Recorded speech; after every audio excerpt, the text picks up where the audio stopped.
How's the dog? She's good. We woke up and she had this crazy, I think it's an allergic reaction is what the vet thought. So we woke up and her face was all swollen up. At first we just thought that we turned on the lights and she was squinting or something, but her whole face was so swollen up. We were like, okay, we got to deal with this. And then we started calling around and it was, of course, it's Friday the 13th. And so it seemed like we called, I think, five different vets and none of them had any space to see a dog. So we were able to snag an appointment at noon there, but it was a little like rough to start. I was like, what are we gonna do here if we can't get her in? We didn't know what was going on. I mean that every as a dog owner, I will say any mishap with the dog is kind of something worth freaking out over. But that seems like worse than I thought actually when I asked the question. Yeah, and we just got the dog. We only adopted her like 4 weeks ago. She's a rescue dog, so we're like pretty new dog owners. So we were like, what what do we do? We are like, is there animal urgent care? Is this an issue? Like, are we just totally overacting? Because we definitely have a tendency to do that when it comes to the dog. But yeah, so she's all good. It's just like we're just trying to figure out she's allergic to something. We think it might even just be honestly pollen, which would be hilarious for a dog to be allergic to pollen. But yeah, she's good. So did you like is this your first time owning a dog or have you had ones in the past? I had a dog growing up, just like a family dog. We had a golden retriever, but this is my first like my dog. And what kind of dog is it? That's a great question. We don't know. So she's a rescue dog, and we got her from a rescue, like a local rescue in Vancouver that works with this rescue in Korea. And so she's from Korea. We picked her up at the airport, which was pretty crazy, and we had never seen her before. And she is we think she's like a Dachshund Yorkie Schnauzer. She's like really small. She's like, I don't know, 13, 14 pounds, long hair, crazy, like mixed breed, but she's great. She's awesome. That's cool. I when you said rescue, I was actually wondering if like I've heard other rescue owners not being able to pinpoint the actual breed, so I didn't know I expected you not to fully know, but that's interesting. I my girlfriend and I have a Dachshund as well, a real small one. Actually, I guess. Maybe medium size, smaller than most dogs, maybe a little bigger than like a little tiny Dachshund, but he's awesome. I love him. We're just going through him having a slip disc. I think he'll be okay, but he just went through some stuff too. So when you this morning when we were maybe gonna postpone it based on the dog, that I was thinking, knowing how freaked out Sarah and I have been about our dog, I can't imagine anyone else with dog problems now. I immediately become the most empathetic person towards that. So I'm glad yours is gonna be figured out hopefully. Yeah, I think so. We're gonna try and figure out what happened, and we're like, was it food? Was it? We took her to my parents' house a couple days ago, and they've got cats, and we're like, maybe she's allergic to cats. I don't know, but I appreciate and I appreciate your flexibility too. And I was like, we might have to cancel or postpone. Um, but no, she's good. She's sitting just on the couch behind me now. She's sleeping, so I think she's gonna be all right. So you were saying you hadn't seen a photo of her. Like, does that mean at all? Like, was it completely like a A blind adoption. yeah? No, we saw pictures. We saw a couple pictures of her, but it was like you don't get to meet the dog beforehand. It was like basically the rescue in Korea was like sending us some, I don't know, emails being like, here's what her temperament's like and energy level and et cetera, et cetera.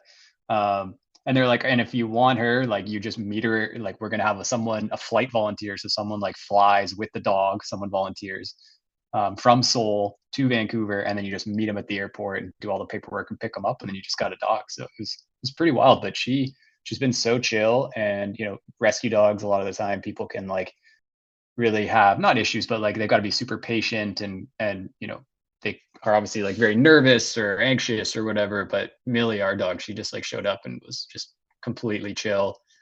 Um, like we almost don't believe that she's a rescue. She's just been so good, and she only responds to, not only, but pretty much only responds to commands in Korean though. So we're learning Korean commands to try and communicate with her better. That's incredible. I was thinking that the whole time, and I didn't know if that would be the dumbest question to ask you, or if like I made a joke about it with that not fly. But I was so curious if they spoke English.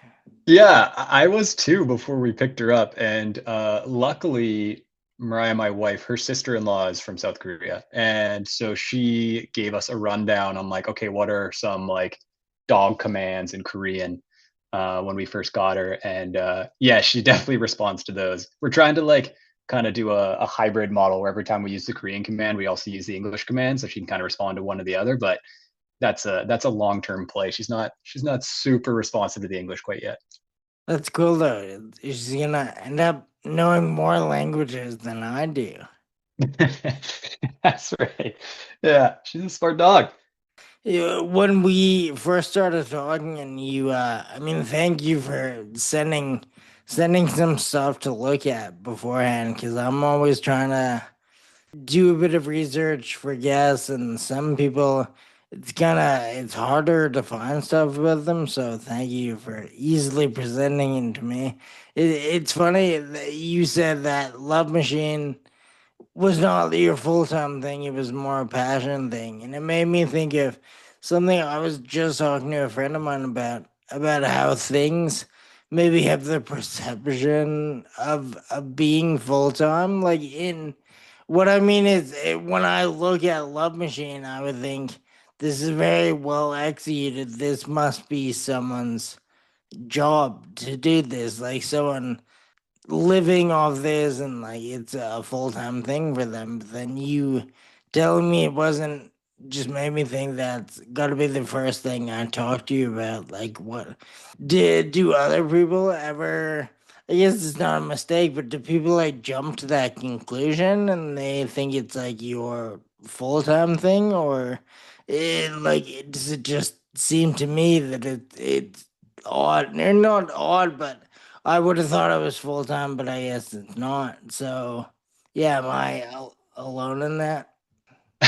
No, we've been asked that before. I've been asked that before. So I run Love Machine with my buddy Cam, and yeah, we definitely don't do it full time. It's just a side thing for us. I do kind of the creative and the social side of things and the web side of things, and he does more of the like admin and ordering and routes, and we do it all together. But that's kind of what it is. We get asked that quite a lot, to be honest. Like, what is Love Machine? And I wish it was a full time thing. I'd love to do it full time, but no, it's just sort of a like a passion project and a side project for me mostly. And yeah, I mean, a lot of the things that I do, I obviously work as like a graphic designer and art director full time as my day job, and then a lot of the things that I'm interested in or learning about or want to explore more of, I'll kind of put that into Love Machine and use it as a creative outlet. Some experimentation and things like that I wish I could do with other clients as a designer. I'll just kind of play around with that in Love Machine. But yeah, we get that question quite frequently, which is really cool and actually really humbling. But yeah, people ask what it is, and do we actually make any money from it? The answer is absolutely not. We make no money from it. Just with like the web hosting and other things, we're basically just like a break even at best. But yeah, we have a lot of fun with it, and it's just something that I think I like to think serves a purpose in the local cycling scene out here, and people seem to respond to it and identify with it. So that's cool. For sure. I was actually like the reason I was talking to a friend of mine about that exact same thing is because lately, especially when I reach out to guests or when I meet people, we end up talking about nowhere fast. Same thing. Everyone thinks it's like a full time thing, and I don't even know if I can claim what you claim, because I think with the web fees and the hosting, I actually maybe lose a bit of money to make this, which is, I mean, kind of how I like it. I actually have a theory that I don't know if everyone subscribes to, but you're not always supposed to make a passion, your job. I don't think like I would love to also do mine full time, but I'm very happy not doing it full time until if that does happen. But that being on the tip of my brain, I thought you would also probably deal with that. And you're saying people ask you all the time what it is. So I don't know if you're gonna like me asking or not like it. But that was my next question is basically in your own words, what is Love Machine? Yeah, totally. I mean, I think first to your first point there, like break even for Love Machine is a best case scenario. And I feel, like you more often than not, we're in the hole and we try to make things up through, some merch or whatever. But I think it is really important that there are things like don't always make your, passion like a monetary or for monetary gain. I think it's really tempting to try and do that, but I to your earlier point, like I think it's good to just have things that aren't necessarily commercially motivated, like they're just there to exist to help push culture forward. And I get that obviously with Nowhere Fast too, so that's super cool. And then speaking to what is Love Machine, so I guess it's kind of twofold. Like there's two main components to it, in my opinion, or what I'd say. So firstly, we focus mostly on the gravel cycling scene in Vancouver. For anyone who's unfamiliar with it, we basically post, bike routes in the area. We'll make our own bike routes, tell people where to ride, do group rides, and then occasionally do some merch or other things like that. The primary goal of Love Machine is to advance the scene, the gravel cycling scene in Vancouver. You know, when we first started it, Cam and I were both starting to ride gravel bikes, and there was a lot of other people who were interested in riding gravel bikes, but the kind of thing that kept coming up was they were like, "Hey, I want to buy a gravel bike. I want to go gravel riding, but I have no idea where to go." And I kind of became obsessed with maps over the course of my life and mapping things out and finding routes and stuff like that. So I was like, okay, well, this is something that needs, people are asking for it, and it could actually be helpful to people. So that's kind of the primary goal is to just like get people into it. And one of the things I think too is that in outdoor sports, a lot of the time there is a lot of gatekeeping, particularly for new people to the sport. So that's part of the goal as well on that side is like we just want to make sure that gravel is this new fledgling sport, and we have an opportunity now to reduce the gatekeeping and be more inclusive to more people into it and be helpful in that way. So that's the primary goal. And then the secondary goal of it, as I was kind of mentioning earlier, is just that it's a creative outlet for me.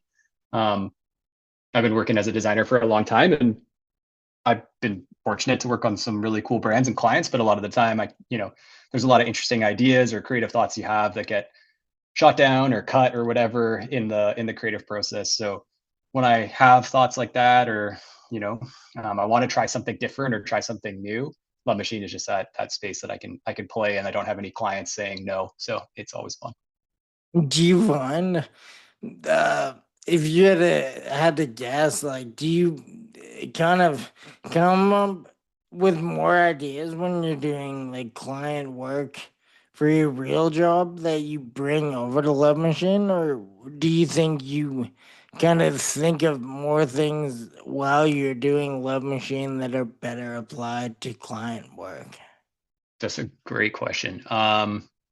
Probably, yeah, probably I come up with more things as I'm doing Love Machine that could apply to other client work. I mean, I've never thought of that before, but that's actually a really great point. I think that it is like because it's pure play, like it's pure creative play. There's no guardrails when I'm working on stuff for Love Machine. Generally, obviously, there's a few, it needs to do X, Y, or Z, but um, there's no brief generally. There's nothing. It's just like complete play. So that allows me so much um, exploration and experimentation. So yeah, I think there's definitely been some things that have come out of that and led to better work for clients.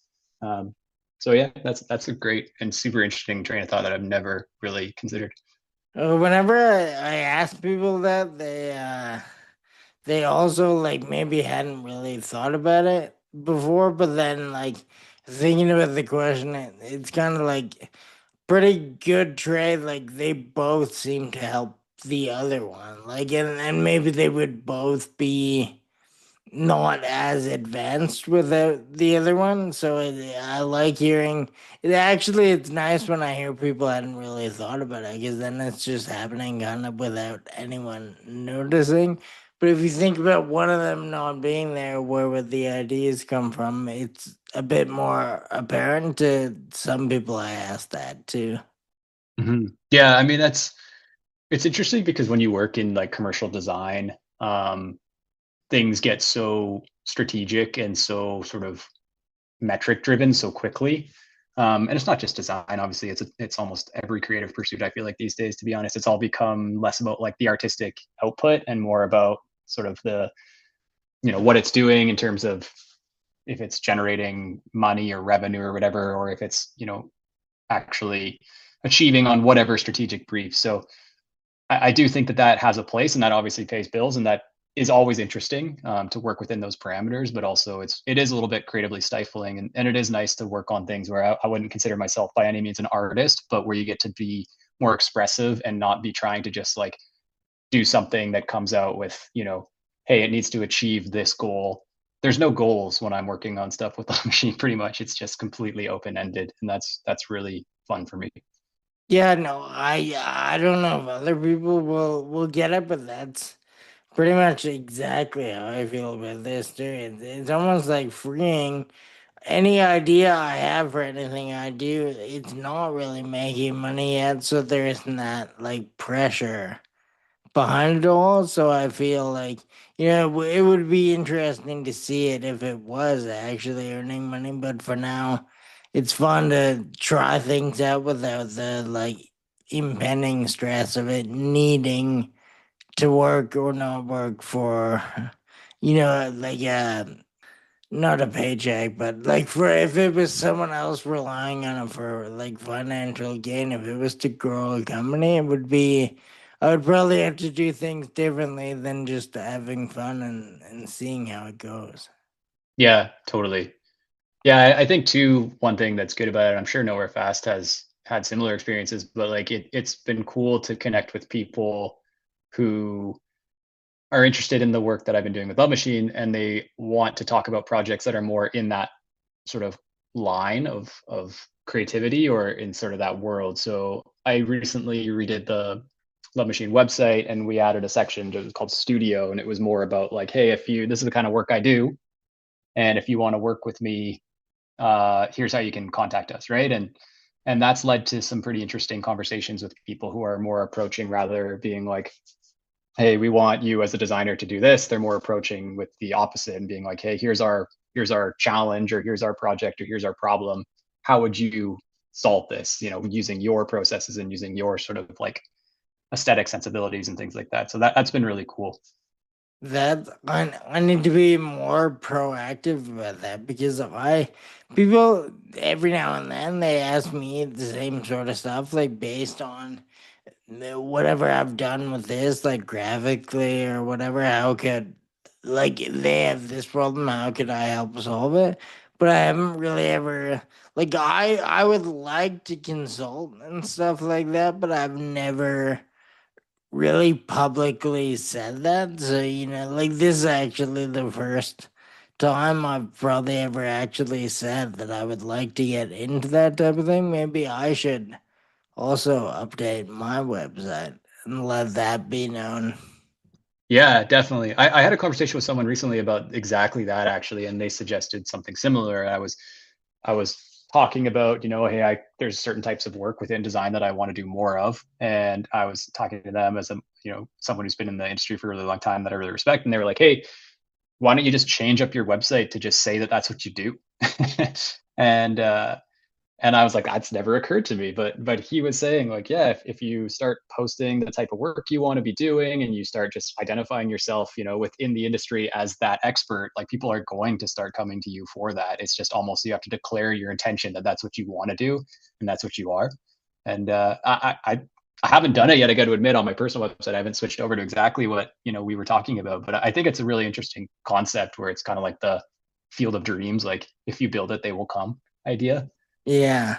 Uh, so I think you should. No, I'm hearing you say that, and that sounds exactly like something my girlfriend would say to me. Like she always gives me the best advice, and she'll give it to me a bit maybe like rougher than someone else would in that sense. Exactly. She would say like, well, if you want to do that work, maybe you should start by telling people you would like to do that type of thing. Like, how is anyone gonna read your mind and know that's what you want to do unless you put it out there? Yeah, 100%. And obviously the like nowhere fast sort of like cultural power and connections and people like I can totally see that that would be something that so many people would be interested in speaking to you about. That's incredible. I don't think anyone has ever referred to, nowhere fast and cultural power in the same sentence. I'll take it. I like it. You mentioned before you and your partner at Love Machine started this like kind of after you got into gravel cycling, and one of my questions is how far into cycling, like how long were you cycling for before you had the idea to curate all the like the routes and everything involved in Love Machine? How long into your gravel cycling did that come about? Yeah, gravel cycling. I'd only been riding gravel for a couple of years at that point, but I've been big into the road bike world for a long time, like almost 20 years. Um, so going back to, I guess we started Love Machine in 2020, technically. So it's wow, 6 years. That's crazy. So yeah, I'd been riding road bikes for a really long time. I picked up road bikes when I was like 16. Um, my parents are actually like both big bike people. They are road bikers and bike tourers. And I think the origin story, they actually both met while they were doing a bike packing trip or a bike touring trip in Oregon. So I grew up with like bikes as sort of a big thing in my life. And I got more into them in high school and started doing a little bit of road racing. I was very bad at it, but did that through university a little bit too. Um, and then I kind of, to be honest, like at that time, there was very, very few young people in Vancouver and BC that were riding road. Like mountain biking was a big thing for younger people, but I wasn't into mountain biking. I was into the roadside. And so I was kind of just like hanging out with like, or riding with like these people who were like the youngest ones were probably like 35 at the time. So just totally had nothing in common with them.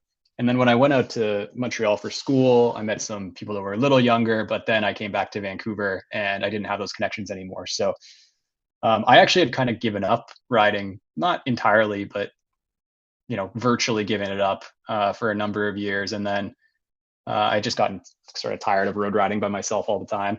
And then gravel started to become this like new world of cycling, the new hotness of cycling in like, I don't know, 2016, 2017, something like that.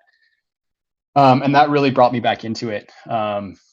Road riding and stuff too became a much bigger thing out here for a younger group of people in Vancouver. And I guess I was getting older too. So, you know, it was like two sides of a sort of like a pincer closing together. And my friends started getting into road riding, which was really cool. And that brought me back into the cycling world. And I, it was really fun to kind of like share something that had been so important to me for so long with, my friends who ruthlessly made fun of me for doing that thing in high school. um, but yeah, and then once they got into it and gravel was kind of coming up, it was just like a natural thing where I was just like, I'm going to start riding gravel. And I was lucky enough that, I could convince my friends who were getting into road bikes to try gravel as well. And everyone kind of got hooked around the same time. And yeah, and then it just started taking off. And like I said earlier, there was just a scene developing that was kind of like didn't necessarily need direction or anything, but it just felt like something that there was kind of a gap. There wasn't anybody doing that, and it was something that I was so interested in, and so we started doing the Love Machine routes and things like that. Okay, I've become totally comfortable with looking borderline stupid, like really novice at something for the sake of my own curiosity, but also for anyone listening that might be thinking this exact thing. Like I've learned to humiliate myself by asking for the greater good of the listener. So, if you don't mind, I will be a total novice and ask what's the difference between gravel cycling and road cycling and mountain biking? Yeah, that's a very good point. I should take a step back. So mountain biking, I feel like, most people know kind of what mountain biking it is. Obviously trail riding, and generally speaking, it's riding, either hardtail or full suspension bikes. So they've got the shock absorbers, things like that. It's all really technical. Um, Road riding is more like Tour de France kind of style, like, the spandex, the lycra, the like really fast carbon bikes just on the roads, and people like the racing is like road racing is kind of like it's the big part of road riding.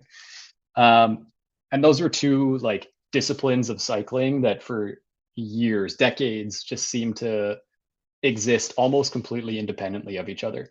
It's so weird. Like I had a lot of friends in high school who were mountain bikers, and I would never ride mountain bikes with them, and they would never ride road bikes with me. It was just like there was two completely separate things. And then in like 2013 or 2015, 2016, something like that, this like new sort of, I mean, lots of people, I guess, had been doing it kind of on the fringes of cycling, but it became more mainstream, this gravel cycling world, which was kind of taking elements of both. It was like rigid, fast drop bar bikes like a road bike, but with bigger, wider tires, disc brakes, things that you would traditionally find on a mountain bike. And then you would, instead of just riding trails or just riding roads, you would kind of ride a mix of both. So it was like this weird Venn diagram mashup hybrid sport of road and mountain bikes. And it's been really cool too for many reasons. But one of the big reasons that like those people who rode mountain bikes that I never rode with in high school, they now ride gravel bikes too. So now we do ride together. And like, yeah, sometimes, the people who are come to gravel biking from a road background have things to share with the people who come to gravel biking from a mountain bike background that, you would never know, or skill sets that you would never know, coming from one to the other. So it's a really interesting part of cycling, but very strange and still very, yeah, pretty niche and pretty small. And you're saying like when you were younger, you found like the typical demographic of cycling was a bit older. And then I guess it is kind of ironic that as you got older, the scene maybe got a bit younger. But in between, like you moving to Montreal and then moving back, was there like a big shift in the age range of bikers? Like when you got back, was it noticeably a lot younger of an audience? Still took a while. Like I think the biggest thing that, at least in Vancouver, and I can only speak to Vancouver, but the biggest thing that created sort of like a younger and more inclusive and more eclectic road bike scene in particular, or gravel bike scene too, but would be the pandemic. Like, if you remember during the pandemic, like outdoor sports became, they were already huge, but they became so much bigger. And whether you were like climbing or skiing or biking, like it seemed like it exploded during the pandemic because people had to do outdoor activities. And I think road biking, to a lot of people who are maybe a bit more like fitness minded, as opposed to like technical minded or like adrenaline minded, it just seemed to appeal to a much broader audience. It's more accessible than mountain biking. Mountain biking, I think, is very, I mean, it can be scary to a lot of people, including myself. Um, and it needs a lot more specialized gear. So I think it was mostly the pandemic just opened it up, and it just, a lot of different or like demographics and sort of age groups of people started riding road bikes at that point, and then eventually a lot of them started riding gravel bikes. So do you think like was Love Machine like received better than it would have been because of the timing? Like, do you think it had a bit of a advantage, let's say, like being towards the beginning of the pandemic? For sure, 100%. That I think that just like people were online at the time, one, and then they were able to go outside by themselves if they had a route to follow. So like I'd research a route, we'd post it online. People could do that. That whole thing was all within like COVID quote unquote guidelines, right? So I think that was a major thing. And then like the pandemic also like really spurred me to actually start coming up with routes. It was just a way to distract myself from doom scrolling at the beginning. I wasn't intending to start a website or start a small Instagram account or a Strava club or anything. It was just like, hey, I'm gonna make some routes so I don't read the horrible news, at least read it a little less, and then I'm gonna share them with my friends. And then it was just like I'm just gonna post this on a website for fun too. That's really awesome. I feel a lot of people, and like with reason for sure, I don't have many like positives throughout the pandemic either, but to hear that someone kind of took advantage of the situation and was able to like build something so community focused and like kind of for everyone else except the owners is really nice. Like I sometimes wonder, I mean, not to make this episode all about me relating through nowhere fast, but I waited till after the pandemic to start this like pod and this the area of nowhere fast. I always wonder if I had done this at the beginning of the pandemic, what maybe nothing would be different, maybe everything would be different. Like there were so many people at home on their computer and stuff, like the listens and everything might have been so much bigger back then. And I, not a lot, but I've wondered a few times, and I like to hear that someone actually did start something then and then see the benefits of it. It was just like almost not even by choice. It was just like I got laid off. I was working for this design firm when the pandemic started, and pretty much all their clients were live events. And so I got laid off on like day one of like once the pandemic was declared by the World Health Organization or whatever it was. It was like literally within 24 hours I got laid off. So I was just honestly I was like I need something to fill time that's productive and constructive, versus just like obsessing over this crazy news cycle. Uh, so yeah, but I think that's a really interesting way to look at it, and I think that's a really good way to look at it. And to be honest, it's something that I haven't really thought about too much, but it is something that like is very positive in my life that came out of obviously a very negative time, for myself and for others, obviously too. So that's a nice way to look at it. I'm sometimes maybe I'm too pessimistic, so that's a nice optimistic uh, view. Yeah, like I mean, you got to build something that helped a lot of people while the rest of us watched Tiger King. So I did a lot of that too.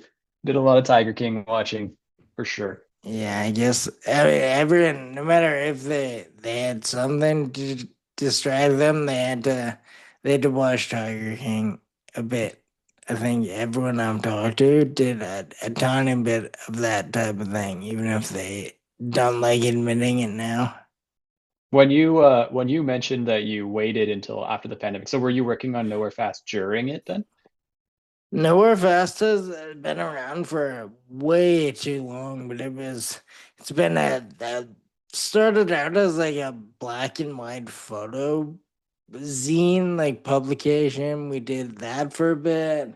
Then I was making clothing like kind of cut and sew, like made in Canada stuff, and then I opened a store to sell that stuff, and that store kind of turned into a skate shop, and then that like stayed around till way after COVID, and then I decided it was over, so I closed the store.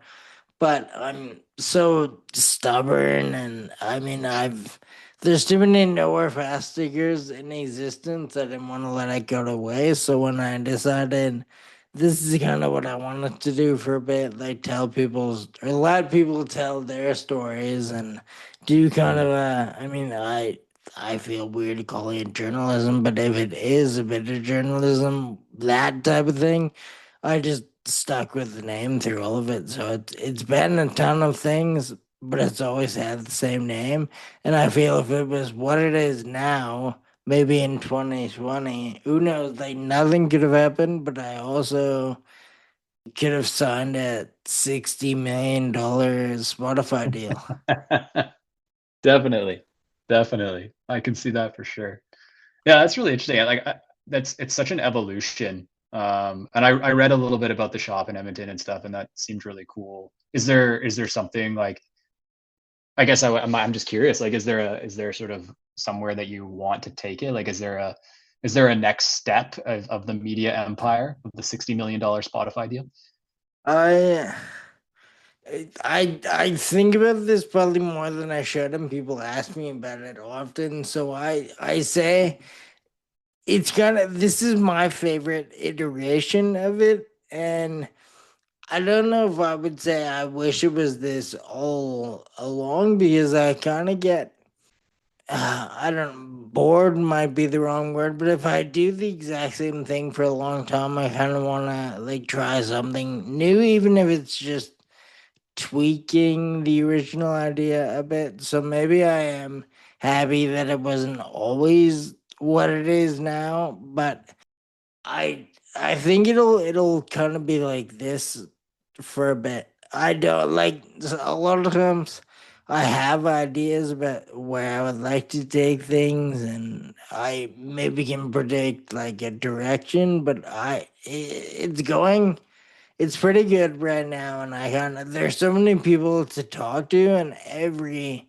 week I find more people than I'll ever have the time to talk to that are doing cool things. So it'll like in until I'm actually bored of all this, I think it'll be like this for a bit longer, a lot longer, hopefully. Yeah, that's cool. Yeah, I think it's really interesting. And I think that's an interesting thought too, like the media landscape and stagnancy and things like that, and always changing and evolving and keeping up with not only, what is working in terms of like reach or whatever, but also like what you want to be doing. And I don't know. I think creative expression is pretty important. So yeah, that sounds cool. Well, I mean, I would assume like looking at your side and seeing what you have in your hands, and you probably understand reach more than most people. And reach, the way people get reach is changing so drastically, I think. And it's cool because I actually always, even though throughout what I've done, I've found ways to make it work, like presenting it on social media, online store, now pods online. But I actually kind of hate the internet in a way, like not entirely, but I would rather things got to exist more in real life, and now it seems like very quickly that is the way things are going. So I guess maybe answering your question a bit better, I would like to do more in real life things with more community of like people that I actually know and talk to, and whether that's traveling somewhere to like infiltrate, I don't know if that's the right word, but get into another community. I would like to Hmm. do more of that stuff, like less fully internet, more in real life, but who knows if that's possible. Yeah, I'm 100% with you on that one. I think that we've reached like, I hope that we've reached like a critical mass of internet usage. I'm sure we haven't, but uh, you know, I'd like to think that people are trying to get offline. It just seems such like a toxic and crazy place these days. But um, yeah, I mean, I think in my experience too, working, with Love Machine, but also with other brands, people are just so starved for the third space these days and the community connection. And it's almost cliche. Well, not almost. It is cliche to say, but it's like people are obviously so connected online, but they're all completely isolated. So we've had a couple group rides. Like we had one recently where we just invite whoever wants to come out and ride bikes at this time, at this day, in this place, just come out. And the response, like we had almost 200 people come out to a ride in February, which is insane because it's February in Vancouver. But yeah, I think it really is just like people want things to do offline, and they want to actually like talk to people, and they want to actually have experiences, and they want to do things with other people that they're like as a shared interest. So if it's cycling or skating or whatever, I think it's something that like only is going to become a more important thing. If not something that people do more, it's at least going to be a more important thing. Yeah, I fingers crossed for that as well. I know other people hate it, they complain about it, but when people say like we made a post or sent a newsletter, whatever, and it got like such little engagement, but the event itself had a lot of people at it. And I always kind of laugh and say like that's ideal. That's amazing. Like what like who needs the likes and the interaction online when you have the people in real life at the event anyway? But like I think maybe I think that way a bit too. It's gonna take a while for everyone to kind of learn to do it the other way, like have the event mean more than the internet part of it, but maybe me a bit and people I talk to are still like so focused on the like vanity metrics and all the stuff that Yeah. doesn't really make sense when the events are already going well, and 200 people anywhere at any time is amazing. In February in Van, like what's the weather like? Pure rain? It was, well, we do this event every year in Stanley Park, like the big park in Vancouver. It's on the trails and the roads there. And every year it's like been pissing rain. And then last year, actually, it got canceled because it was so snowy and icy. But then part of the reason why so many people showed up this year is because it was like 9 degrees and beautifully sunny on the day that we were running it. So everybody came out, everyone who was like considering coming out.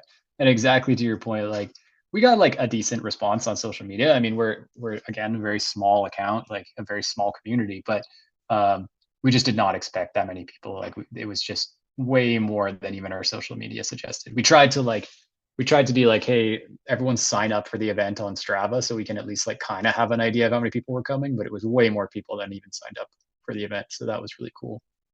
No, I don't want to get in your head at all, but do you think like whenever it's rare, but if I have an event that goes so well like that, I just think like, how am I ever gonna top this? Like this might be the peak. We can't like we should just quit because it will never get better. Like, do you think you'll be able to?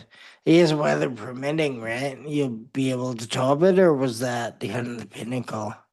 It might be. I have no idea. But either way, we can't control the weather and we can't control how many people come out. I just want to have, events and rides that people are interested in. And if it's 5 people or if it's 50 people or if it's 200 people, it doesn't really matter as long as it's just something that, can get a few people together to ride. That's good with me. But it was funny because that ride in particular, I was so stressed out the whole time because again, we just did not expect that many people to show up, and we didn't have permits or anything like that to be in the park with that many people on the trails. And I was getting all these like complaints. I had set up like a little like table. I kind of, it's basically like you would do laps of this one route, and it was either on the road or on the trails, depending on what you wanted to do. And I set up like a little table with some donuts and coffee, and I expected, a few people would show up and have some coffee and like stop and chat between laps. And then because there were so many people on the trails, everyone would come down, all the walkers and stuff would come down to the trails, and I'd be standing there, and they would realize that I'm the organizer, and then they would just yell at me. So I was so stressed out. I got so many threats about like I'm going to shut you down if you don't have permits and things like that. So I hope the next one will definitely have permits. One and two. I almost don't want that many people to show up to a ride in the future. It was hectic. It was too hectic.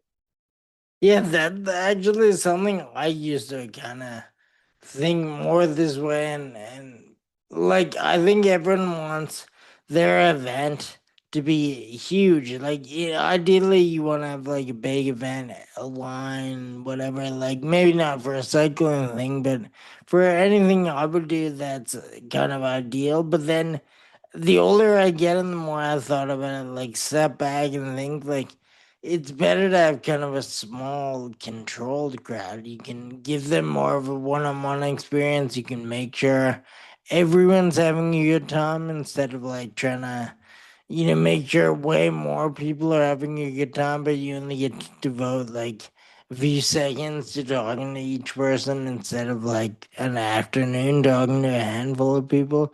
So we've had a couple things lately that did pretty well, but I admittedly kind of feel like this is almost this did too well. I actually wish it had less people, and then we can maybe be more attentive to all of them.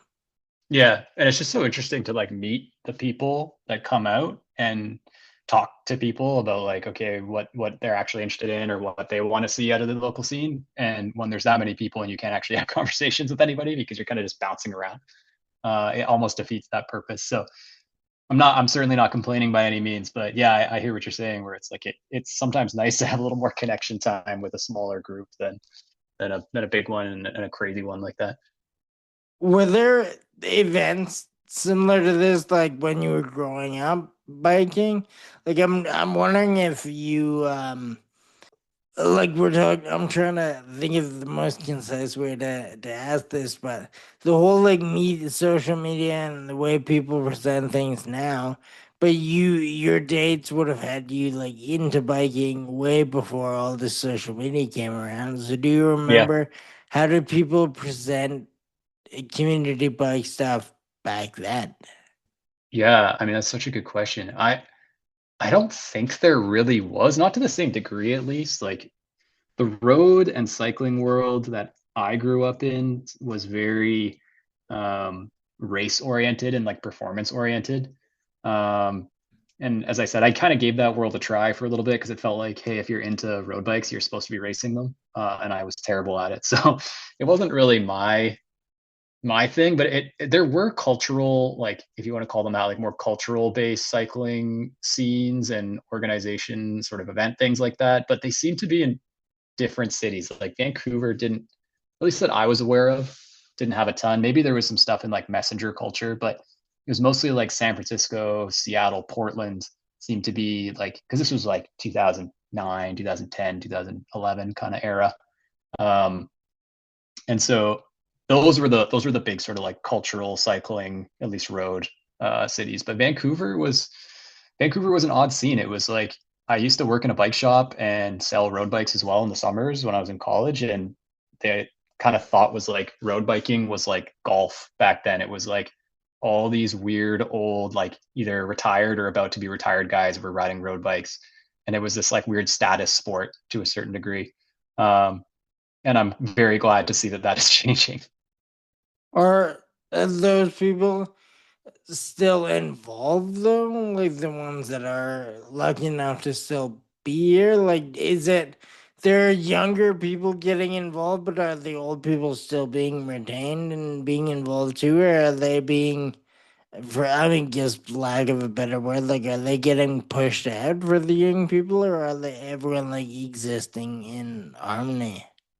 I think there's a pretty good amount of coexistence. Like there's definitely still the older crews that are out there. Like my parents are both in their mid 70s now and they both are riding all the time and they have these groups that they ride with and are planning trips. And it's funny, I was just on the phone with my dad or a video call with my dad yesterday and he was having me build a route for one of his like 70 plus cycling group, just like I would for Love Machine. And he was asking me where we could go. So I think those groups still exist. It's just that it's just opened up, honestly. And I won't say that like the road world has a amazing culture still. There is still definitely, particularly in road bikes, less so in mountain bikes, but it exists, but and less so in gravel bikes, but there is a status culture still to road cycling in particular.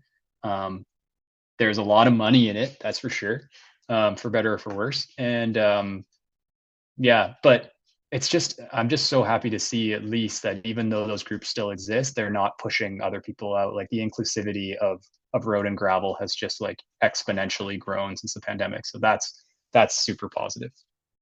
Yeah, that's real awesome because I talk to people in maybe not in cycling, but running other sports, and it's pretty like I mean all the I hate to call them old. It sounds like more pejorative than it is, but the people who've been doing a sport forever aren't always as accepting of the new people coming in and changing things. Like no matter what it is, there's gonna always be a bit of like apprehension, a bit of gatekeeping, all that stuff. So I would assume cycling isn't any different really than like climbing or running. Definitely. Yeah, definitely. And gravel is better because gravel is a strange like overlap sport. It doesn't have that kind of old guard of gatekeeping that road and mountain biking may have, and other sports, as you mentioned, definitely have too.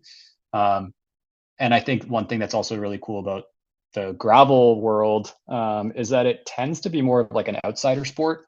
So the amount of like, I'm not a skateboarder, but the amount of like skaters who ride gravel bikes specifically is unbelievable. I don't know what it is, but there's so many people that seem to come from that world into gravel cycling. I think it is maybe it's like sort of an outsider thing. It's a free expression kind of thing, or maybe it doesn't have quite as many like rules, quote unquote, around it as some of the other cycling sports. But skiing and snowboarding and surfing and skateboarding and just maybe like even creative backgrounds, artists, designers, writers, things like that, they seem to gravitate more towards gravel bikes than others. And I think that's led to a really interesting scene. And I'm happy that Love Machine is a small part of that too.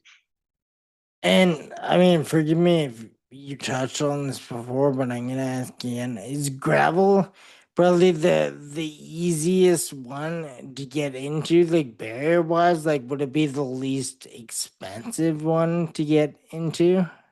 It's probably about the same as road biking, but the thing that I'll say in favor of gravel biking is that there are less sort of like um, constructed boundaries, maybe for lack of a better term, meaning like there's a lot of weirdness in a lot of outdoor sports, but cycling has this weirdness around like you're supposed to wear this or you're supposed to act like this or you're supposed to ride this. And one of the cool things about gravel biking is that it doesn't have so many of those unwritten rules. And you can ride whatever, you can ride, older bikes that you had from 1998, like Cam, the my buddy who I run Love Machine with, he up until last year was riding a Cannondale bike from 1998.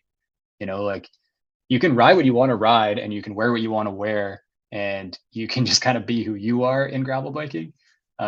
So from that perspective, I would say yes, the gatekeeping and the sort of barrier of entry in gravel biking is lowest of the three sports. But I will say also there is definitely privilege in gravel biking. Like it is still an expensive sport to get into. I don't want to shy away from that fact. From what I can tell, though, like every sport is expensive, and then even the sports where people say, like my girlfriend and all her friends are always like they're gonna laugh, but they always say running is the cheapest one. Like you just leave your house in some running shoes and you're running. But then I watch these people spend thousands of dollars. Like you can only wear shoes for a certain amount of miles. I guess you don't have to, but it helps. They all get Bandit and Satisfy and Yeah, ACG, all the expensive yeah. stuff. So even if they say it's cheap, it's not. And I wonder if cycling would be sort of, like you get a bike and you're outside and you're cycling, but there's a whole bunch of other stuff that you might not need, but you want along the way, and it's gonna add up. Yeah, like the whole building of desire in endurance sports has got crazy online. Like you're talking about Satisfy, like the moth tech and stuff. Yeah. And cycling is by no means immune to that. And I have my own sort of like moral quandaries about even what my role as a designer working for certain brands and even working with Love Machine are in that world too. Like we've done some kits and stuff that have been we've tried to make them in Canada and we've tried to have them be pretty high quality and so they've been expensive. But like, does that defeat the whole purpose that we've talked about making cycling more inclusive? I don't know. I go back and forth. Um, but yeah, I think overall there's a craziness to sports and endurance sports and there's a strange like it's interesting to see the connection between fashion and running in particular but also fashion and cycling um, and how there's been this like sort of desire loop that's been built by brands and outdoor brands in particular as we talked about earlier with like this sort of like gorpcore world that may or may not be as potent as it was a few years ago but yeah, I don't know. There's just so much money in these sports now, and everyone's kind of being pushed that you need that to fit in. And that is, as I've said earlier, and almost like to beat a dead horse, that's one of the coolest things that I think is good about gravel bikes is that there's just less of that pressure. I wonder, like I've been kind of, I mean, I like you, and I kind of have to, I guess, pay attention to a lot of other like outdoor subcultures just through my friends and girlfriend and guests of here. I learn a ton of cool Mhm. stuff and then end up kind of like being a fan or a voyeur on this sport from the outside. And I see in maybe running specifically a lot of, even though like satisfying all that stuff is new and everyone, or not everyone, a lot of people like it, there is also a pushback where a lot of people are kind of saying you don't need all this stuff. Like people used to run in like a cotton Nike shirt, like we're just going back to like 90s gray cotton sweatpants. Is the same pushback happening in cycling right now? Like, are people not in do all the new stuff and trying to like thrift things or buy old bikes or things that they think work just as good as all the new stuff? Yeah, 100%. There's that, like, you've probably seen that meme where it was like the can't remember what it was, but it was like basically the person who finishes first in the marathon is wearing like the shitty old tennis shoes and gym shorts, and the person who finishes like at the back is wearing all the like Satisfy ACG stuff. I think that that seems to hold true in cycling as well. Like the best riders I know are oftentimes just wearing like Vans slip-ons and casual wear, and like there really is no correlation between like these expensive brands and these really really high end, whether it's clothing or a lot of the time even if it's equipment. There's no correlation between having those things and actually being like a strong rider or a fast rider or a good rider. Like there's just they're just trying to create, like, these brands are just trying to create desire, obviously, and it's working. But yeah, I don't know. It's interesting that I think if you're at like a trailhead or you're like about to start a gravel bike ride and you see a guy wearing like a flannel shirt, you're like, that guy's gonna just completely blow the doors off me. He's gonna be so much faster than me. It seems to always be like that. Like I remember this is kind of an aside, but I remember when I was doing a little bit of road racing and I showed up to this road race, this crit race, and I was at the starting line, and there was this guy who pulled up, and he was wearing board shorts. Like everyone else is wearing like, classic like lycra spandex road gear, like very high end stuff, and then this guy showed up in board shorts, and he just absolutely destroyed like the majority of the pack, myself included. I was way behind him. He was so strong wearing board shorts and runners, and I feel like that that's the guy that always seems to be the strongest are those people.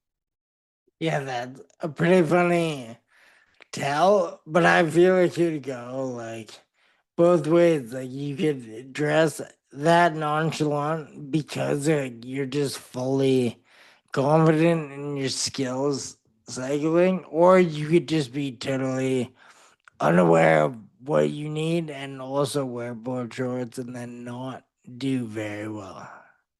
It's possible, but I feel like the evidence I've seen always suggests that I always feel slow for wearing lycra, and the guys that aren't, and the people that aren't, are always faster. But who knows?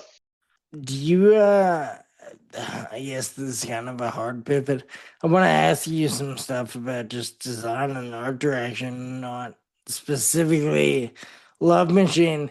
When did that all start for you actually in the timeline? Was that before Montreal?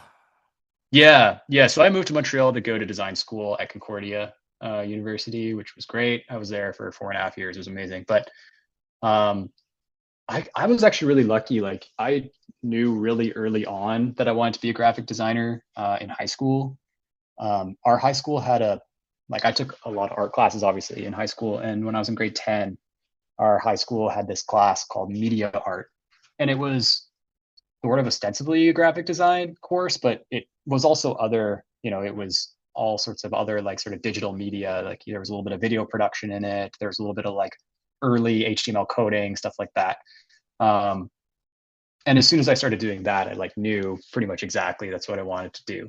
I there was no question. So I was like pretty solid that I wanted to be a graphic designer. And just always enjoyed doing that. Like from an early age, even looking back, like I was obsessed with like hockey jerseys and sports team jerseys and things like that. So it made sense that as soon as I got into some education about like how do you actually do that, it just clicked for me. I'm glad that that word when you said Montreal, I thought Concordia. Mhm. So I was thinking, asking this is either gonna go the way I wanted to, or it's gonna be a totally different answer. But I'm glad it worked out. So does that mean the only job you've had, the only I guess every job is real, but the only big job you had is that graphic design or art direction? Yeah, pretty much. Like if you want to talk like quote unquote career, yeah, I've been working as a graphic designer since I was graduated in 2013 from Concordia.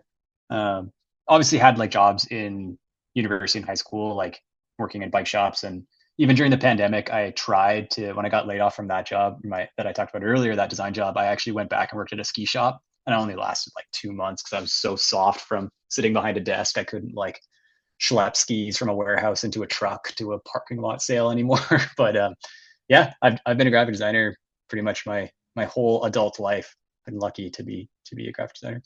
That's career. Career is a way better word than real job. I knew what you meant though. I'm gonna make it into that and make sure next time I'm asking someone that say career. And so I mean, again, I don't want to get in your head. I'm just curious. You've been doing that stuff for, I mean, your entire career, let's say, and you're not bored of it at all. Like, how do you like maintain the passion and creativity for it? What do you have to like refresh that every once in a while, or are you just like naturally excited to be doing this every day?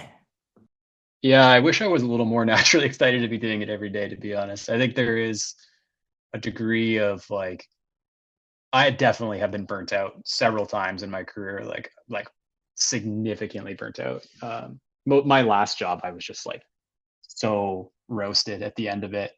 Um, so I think I've been trying to like be better about the balance of it, and making sure that I am like taking time and unplugging a little bit and getting away from the screen, and whether that's like seeing friends and family, or whether that's actually like going on bike rides and camping trips or whatever. But yeah, I've been lucky, and I've been it's been something that's been important to me and still is important to me. But I do sometimes worry about the future of design as an industry. Creative industry less so, but design specifically is somewhat niche. And as we talk about, like, yes, there's AI and generative AI and all that stuff and vibe coding, which will take some web and design jobs away, I'm sure. But the thing that worries me more about the design industry is just like it's since the pandemic really gutted it, and it's primarily, instead of like full-time jobs, it's primarily gig work now. So like freelance contract here, freelance contract there, which is cool because you obviously get to pick your clients, and you get to work with new brands and things like that, and it's flexible. But then obviously it can be challenging because it's not stable. Um, so I definitely am, that's one of the things that I'm thinking about. Where do I go next? Is there a next step? Do I stick with graphic design? I think that my next move is to work a little bit more in the creative strategy side of things, which is more like, instead of actually executing on the design, is more about like, okay, what's the creative brief and who we're trying to, reach, and all those sorts of things. What do they care about, and how do we bring value to them? Things like that. So that's always been an important part of my creative process when I'm approaching projects, having those sorts of things nailed down and really do the research before I get into the aesthetics, but for the execution. But yeah, I think that's an area that I'll probably start to focus more on going forward. When you have the website updated, so you're already Yeah, on your way. yeah, that's right. I always ask people what when I'm talking to a designer, I like to know what they do outside of designing to relax a bit and kind of unplug. And it's funny, most of them say, running, cycling, all that. But it sounds like you cycle almost for another job. So what do you do to Yeah. get away from both of these? It's a very good question. Yeah, I don't know. Like I was living in Seattle for like a year and a half, almost 2 years. I just came back to Vancouver, but I was living in Seattle for a while for work, and I wasn't able to ride.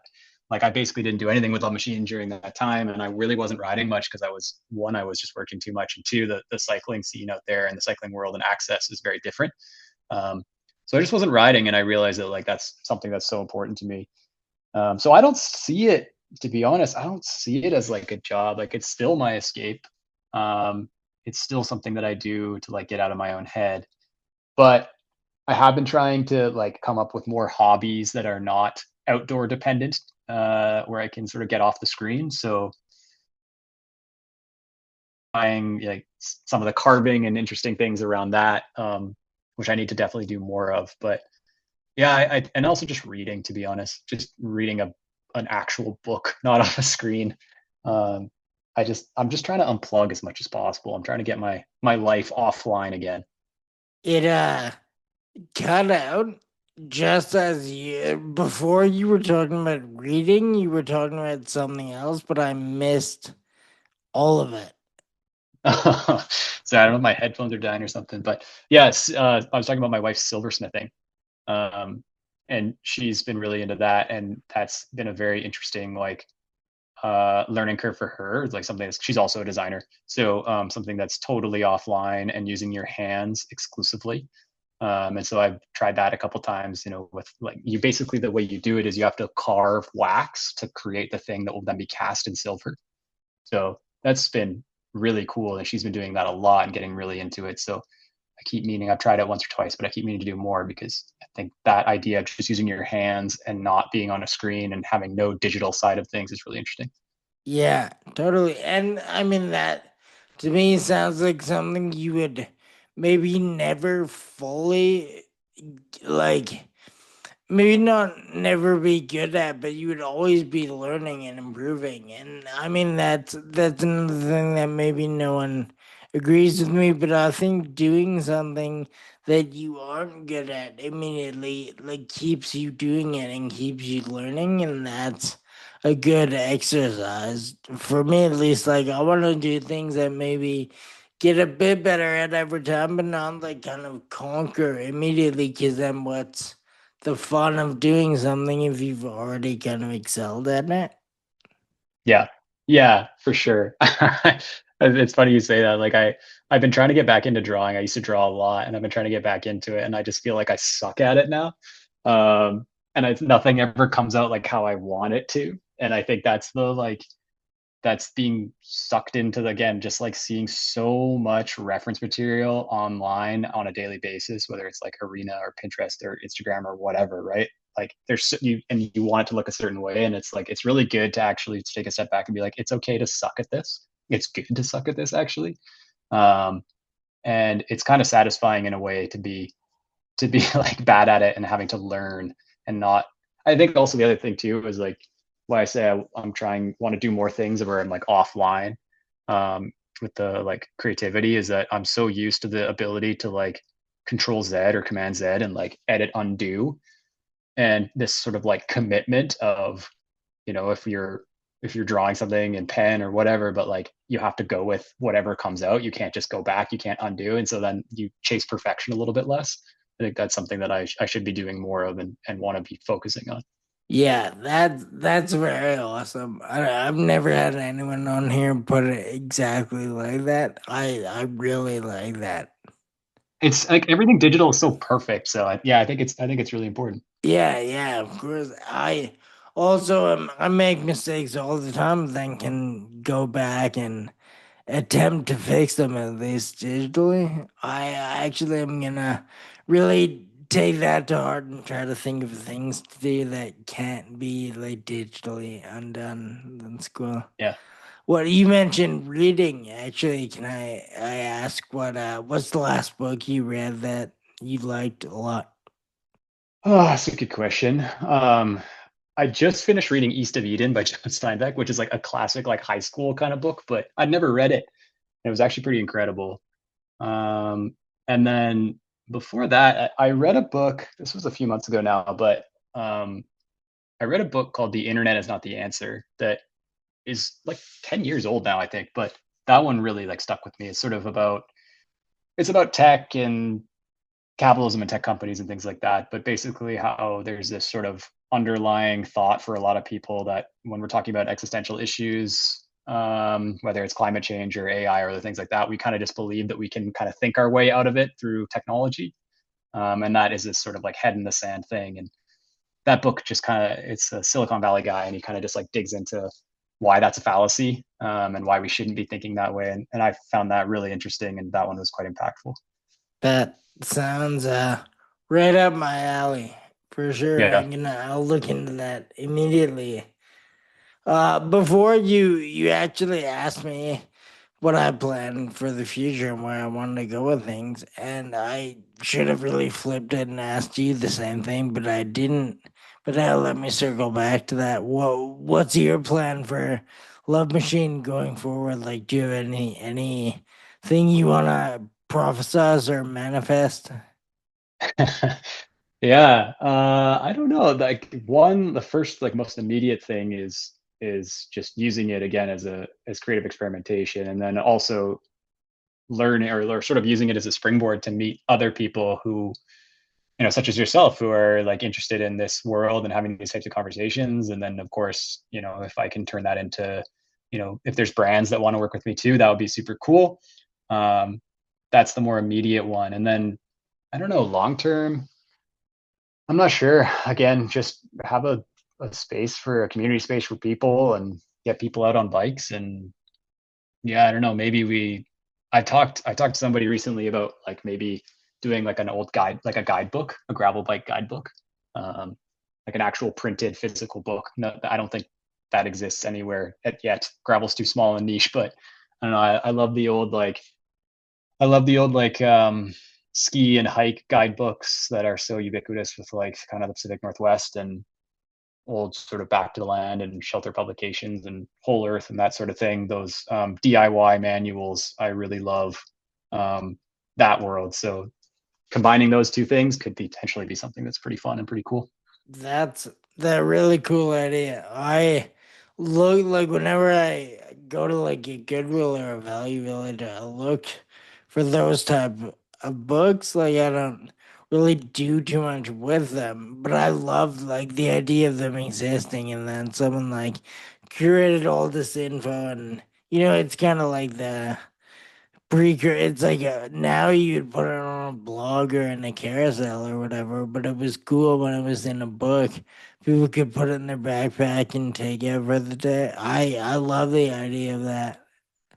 Yeah, it's so interesting because I don't know how it would work. Like you mentioned, like most of the stuff is online or like either between our website or so many other ones, but it would be really cool just to have like a printed manual that you can refer to. And I love some of those old guidebooks that have like hand drawn maps and weird little like funky illustrations in the margins and stuff, and they're just like they break all the quote unquote rules of design. And yeah, I don't know, something like that would just be such a fun project to work on. Yeah, yeah, totally.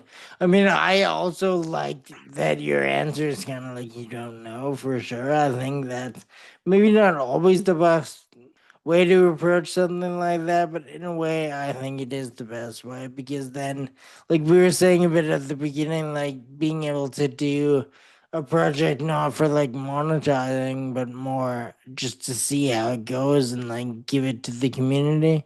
You Yeah. can kind of take that approach to that type of thing as well. Like where you aren't expecting so much out of it, it's just kind of what happens, what ideas you have, do them or don't do them.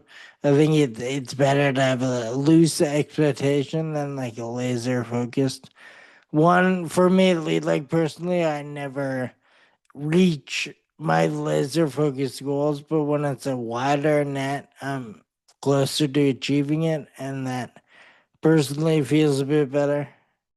Yeah, totally agree. I think you can get caught up in the details and then just nothing ever happens. So Yeah, keep it open. Yeah, that's me every day, really. Yeah, I hear you. I'm with you for sure. Well, I mean, unless you have anything else pertinent, I'm forgetting to ask you, but I think that's a good, concise episode. I think I got to ask you a bunch of random questions. Hopefully, you didn't hate answering them. No, not at all. That was awesome. Yeah, thank you so much again for inviting me to be a part of it. I really appreciate it. Like I said, I've listened to a bunch of episodes of the show and really enjoy it and what you're doing with Nowhere Fast. So it's great to be on. So thank you again. Thank you. I mean, it's you were very, very quick to be able to do it too. Like a lot of people, no shade on anyone, but there's people I go back and forth with for half a year before we ever lock something in. I think it took us 2 days maybe, so that's Yeah. commendable in itself. But I'm gonna. I almost forgot before we go. Do you want to please take a moment to let anyone listening know where they can find Love Machine or any of your work, whatever you want to promote. The mic is yours. Please go ahead. Oh yeah, a plug. Okay. Yeah, lovemachinecycling.ca is our website. We also have a Strava Club, which I don't know what the URL is, but you can find us if you search us on Strava and you want to come out to some group rides. And then yeah, if you want to learn more about me for some reason, you can go to my website, dmaxyoung.com. Perfect. That's sorry. I thought most people usually have more they want to plug, so I give them room to cook. But it's nice you have a No, no. concise delivery of all that. I'll make sure to link everything accordingly. But beyond that, good luck with the dog. Good luck with everything. Thank you for telling me a bit about what you're up to. Yeah, absolutely. Thanks, Wesley. I appreciate it. And have a great weekend. Yeah, It's been great to chat. you as well. Cool. All right. See ya. So yeah, peace.